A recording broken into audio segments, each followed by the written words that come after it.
Pourquoi les objets tombent-ils tous à la même vitesse?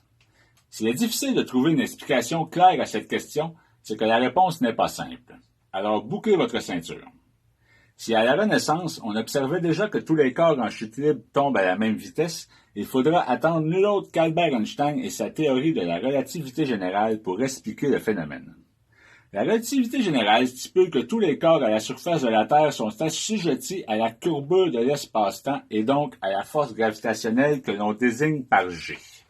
Attention, ici, on ne parle pas d'accélération gravitationnelle, mais bien de la relation entre le poids des objets et la force d'attraction, selon l'interprétation de la relativité générale.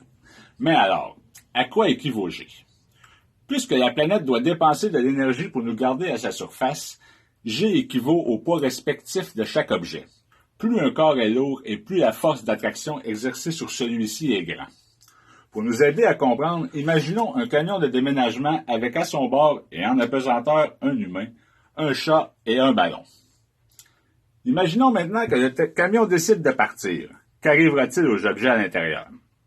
Ils resteront immobiles jusqu'à ce qu'ils entrent en contact avec la paroi du camion et ils seront alors forcés de bouger, puisque le camion les amènera avec lui. Tant et aussi longtemps que le camion continuera d'avancer, ils seront cloués à la paroi de celui-ci. C'est cette force qui vous colle à votre siège lorsque vous accélérez en voiture. Maintenant, combien le camion devrait-il dépenser d'énergie supplémentaire pour transporter avec lui ses occupants? Il devra dépenser l'énergie équivalente au poids respectif de chaque objet. Nous pourrions nommer cette variable P et dire que P est égal à G. Parce que nous l'oublions facilement, mais la Terre voyage à grande vitesse et nous transporte avec elle.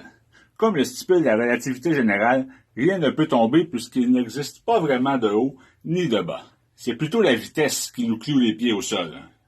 C'est que lorsque vous vous jetez du haut du ciel en chute libre, vous ne tombez pas réellement. C'est plutôt la planète qui s'approche de vous à un rythme effréné. Et c'est pourquoi les objets tombent tous à la même vitesse. Si vous avez de la misère à croire ce que vous venez d'entendre, je vous blâme pas, j'ai eu beaucoup de misère à croire ça au début tellement ça mettait en choc mes considérations passées. Alors, si ça peut vous convaincre que je dis pas n'importe quoi, voici ce que Google répond à la question.